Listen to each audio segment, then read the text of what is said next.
White and Finn Balor in a feud. I'm not writing it down. Go ahead. You're ruining my segment. Go ahead, sorry. You're ruining our segment. Bray Wyatt and Finn Balor in a feud.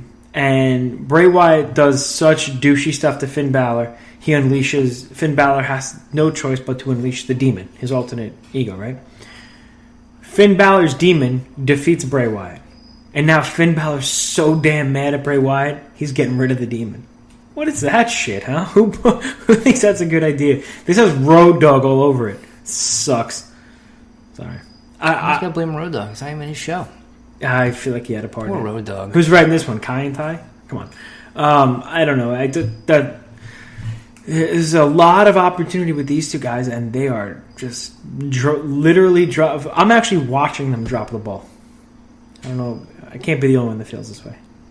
Yeah, well, I'm not watching them because anytime that Bray Wyatt comes on my screen, I turn it off. So doesn't that suck? Because I feel like he's got such potential to be such a great, interesting character. And the way that he has been booked, every single feud has been the same. He cuts the same promo. Mm-hmm. Don't get me wrong, his inflection in the promo is fantastic. I think his inflection is great. His delivery is good. The eye contact he makes with the camera is good. How he delivers it is great. But Happy Gilmore is one of my favorite movies of all time. Yep. Every single time I see Happy Gilmore on, I watch it. You know why? Because I see it maybe once every 6 months. Yeah, if I had to watch Happy Gilmore every single Monday, I would stop watching it. And that's what they've done to Bray Wyatt. I think just take out Finn Balor's name and put Seth Rollins, Dean Ambrose, John Cena, even Undertaker. It's all been the same thing. His opponents have the only thing that changes is his opponent.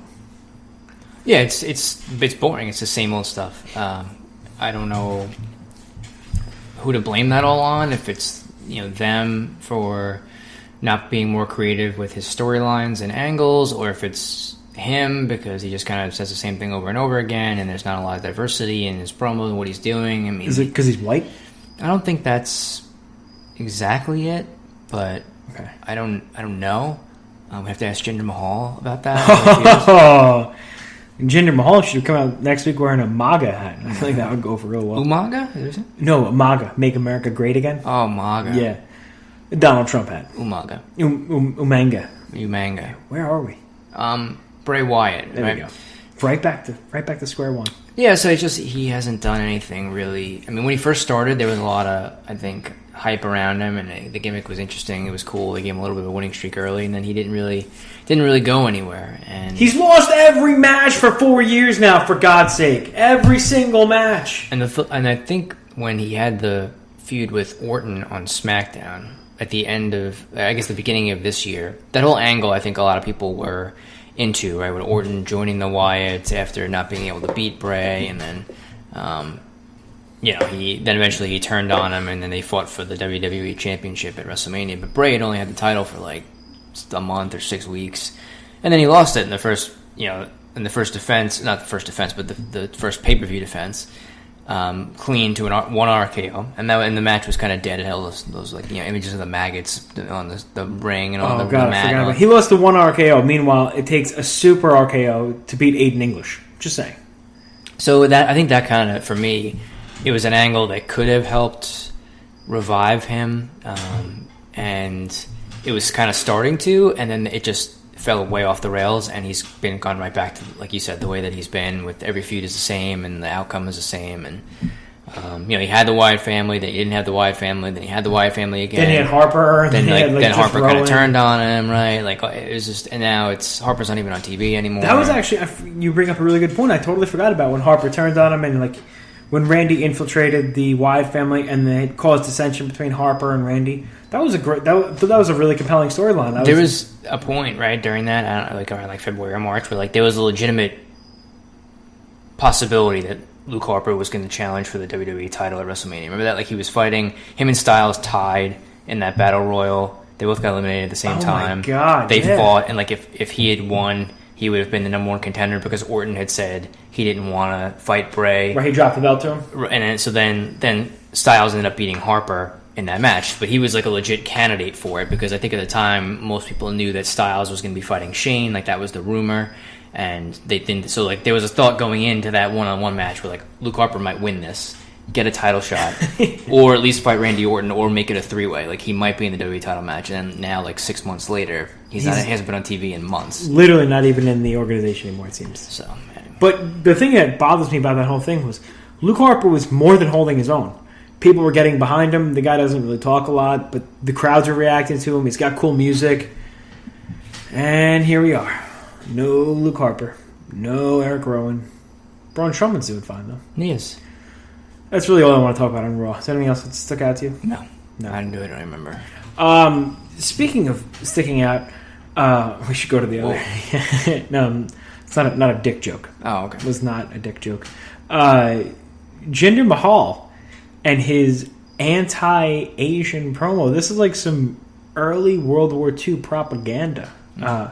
I believe what did he say? That Nakamura looks like somebody, and he makes fun of the accent, right? He does. There was a Mr. Miyagi joke in there, I think, at some point as well. You think Nakamura is going to come back with Harold and Jinder go to White Castle? Are we going to see that? Like, I don't know, man. That's, But let me ask you something. Like, if that was anybody but Jinder making those jokes, where do you think we would be standing today? Like, how do you think that would have went over? I don't think it went over well as it was. So Yeah. I can only imagine if it would be Like, worse. if that was Kevin Owens, you know? Brutal. Yeah. That would be terrible. But the good news is people actually seem to care less about Jinder now that he's the champion and making all these things. I think even the crowd was chanting, that's too far. Yes. Man. The 500 people in the crowd or whatever it was. There was 975. Okay. Sold out house. The first 4 rows were packed. Oh, that's good. Aside, those. I mean, the thing is, you think it's a Tuesday, middle of the week, and then you have that and 205 Live afterwards? It's a long night, especially for what they're charging. I would have loved to go to NXT over the summer, but front row tickets were $495. Kiss my ass, Vince, Trips, whoever else is listening. $495 to sit front row at NXT. Pisses me off. Still bitter about that. Also, we could have watched Kyle O'Reilly and Bobby Fish and Adam Cole debut together. Yeah, that would have been nice. That's okay. I'll just it is okay. Freeze my mortgage just to go to a WWE event. What else? Oh, they're making an official for Kevin Owens and Shane. Are you excited? No, but I don't really have a lot of emotions anymore. Yeah, you seem like you're a little bit emotionless. Is that okay? Yeah, this is what I am now. So. Okay. I hope you accept me for who I am. It's important for the future of this show. for this show. Well, this is what people don't know. We're going to veer off track on SmackDown here.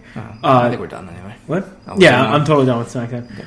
Okay. Speaking of the future of the show, we're realistic guys. We're realists. If something's broke, we're going to fix it. And what we are doing, not only on the show, but in life in general, we are now going to be known as the Reclamation. Because we are reclaiming our glory days. The Stallion, the Enforcer, we're turning back the clock. We're fighting tooth and nail back the hands of time. And we're going to reclaim our spot. Roughly late 2005. That's probably when we're at our highest. So, going to be some changes going forward in the show, in real life, in personal life. We're making some changes for the better. I hope. Like Fatu. Holy shit! I forgot about early '96 making changes. Making a difference. Making a difference. He looks like an extra from Mighty Ducks 2 when they played the urban hockey game. Remember that? Oh yeah. And he was wearing the same same stripe. That's what we should do. We should stop working and just watch Beavis and Butthead. I'm going to recycle more. I think that's one of the things I'm going to do. I'm going to recycle less. I'm actually going to buy things that aren't recyclable. That'll balance things out pretty well. We're just walking around in one vicious cycle. So, speaking of vicious cycles, did you happen to catch NXT this week? No. Next, NXT. You want to do these? Oh, okay, keep going. Well, I think it's time for, I would say our favorite. Is it our favorite? Is it our favorite? Which favorite? There's a lot of favorite segments that we've invented over the years. Is this the one where we do a list of our 5, or is this where we make picks for the National Football League? You know the answer. So, as we were talking about last week, Ring of Honor is spiraling down. Are you looking at my top 5 No. picks? I can't even see that far anymore, dude. Anyway. I need a monocle over here. I will get you one, Mr. Peanut. Thank you. Ring of Honor is spiraling downward quickly, and because they have nobody left. I had texted you and BK last night, and I was watching an episode of Ring of Honor TV that I have on my DVR from November of 2015. There were 3 matches on the card. The first match was Cedric Alexander versus ACH.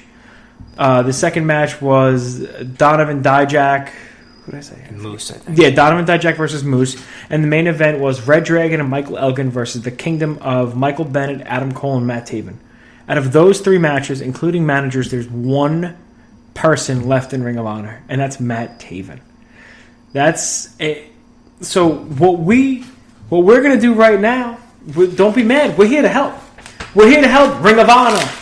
I'm also going to blatantly steal from Outlaw Inc. and sound like Eddie Kingston for the rest of my life. That's fine. So what we have come up with this week, in this week's edition of the 5 Count, are the top 5 wrestlers, tag teams, or acts that Ring of Honor needs to bring in to freshen some things up. They could be people that have already been there and gone, but they cannot be under the WWE umbrella because realistically, they can't come to Ring of Honor right now. So, and New Japan too. So this is outside of New Japan, outside of WWE, the 5 most important talents to Ring of Honor. You want to go first or want me to go first? Doesn't matter to me. I can't decide anything. I'll go first. Okay. Jeff Cobb. I have Jeff Cobb on my list. Interesting. Okay. Interesting. I like it when you say interesting because I don't really think you actually think it's interesting. No, Jeff. I'm going to tell you what. He's not on my list, but you know who's number 5 on my list? Keith Lee. Yeah. The Limitless Man himself. Him and Jeff Cobb have great matches in PWG. They're both big hoss guys that are super duper athletic and really interesting, and fun to watch. So, my number 5 is Keith Lee. I'll go number 4. Sure. Number 4, Keith Lee, actually friend of the All Night Long Wrestling podcast. Let's not go back and listen to the episode. It was a great episode. We appreciate you, Keith Lee. Number 4, I'm going to go with Ricochet. Ricochet is somebody that's been having fantastic matches outside of... actually, he's in New Japan, but he's never been in Ring of Honor. I considered him more of like a Lucha Underground guy when I was thinking of this list. So Ricochet is somebody that could definitely spice up Ring of Honor and add some more talent to a very depleted roster. Who do you got? For number 4, I put Trevor Lee because I don't think he's really done much in Ring of Honor. Trevor Lee sucks. You know what? You suck. Trevor Lee doesn't suck. I just mad. We had a little thing. Did you have an issue with Trevor Lee? Yeah, I do have an issue. I told you, we talked about that. It was not his fault. He's not to blame on that one. He is to blame. What? So Carrie shouldn't sit front row? You know what? Let's not go down this path. Let's not go down. Carolina Caveman can kiss my Carolina ass. Yeah. Continue. So, as you were saying about Trevor Lee. Trevor Lee's a good wrestler, I think, and he has been underutilized probably in Impact for a while. I think he's getting a little bit more time on television now, but he's had a lot of good matches. We saw him wrestle in Evolve a bunch. We've seen him wrestle on PWG a bunch of times. So he's a talented wrestler. They really can wrestle a lot of different styles. I don't really think I don't want to say he's never wrestled the Ring of Honor because these guys may have had like a one shot and I just don't remember it or know about it. I know Andrew Everett wrestled there. I'm not sure. Yes. Yeah. So I don't know if Lee has or not, but he hasn't really had a significant run there. And so I felt like he would be somebody that would be worth signing for them, and they could do some good things with him. Agreed. Okay. And number 3 now is for me, right? So I had LAX on my list. That's so good. It should have been mine. Tremendous. I was trying to think of tag teams because Ring of Honor could use Ring of Honor. some extra tag teams to help out their division. I don't really know how many teams that they have at this moment. This seems like it's a little stale. And LAX is a really good act for Impact. I think it's probably one of, if not the best act they have going on their show since they tried to rebrand and now it's not working out. But they're trying to rebrand. Yeah. But yeah, LAX is great. They're great in the ring. It's a good act. People, I think, respond to it. So I think that would definitely be a positive for Ring of Honor if they could get them on their roster. Tremendous. I'm in the same vein. And another tag team, Monster Mafia. They had a cup of coffee in Ring of Honor a couple of years ago. Joshua Alexander retired from professional wrestling because I believe it was a neck or a lower back injury. And he came back. He's now back wrestling again. He's wrestled Ego a couple times, Ethan Page. Those guys are really good apart, and they are really, really good together. They make a great tag team. They had a really good match with Red Dragon a couple of years ago.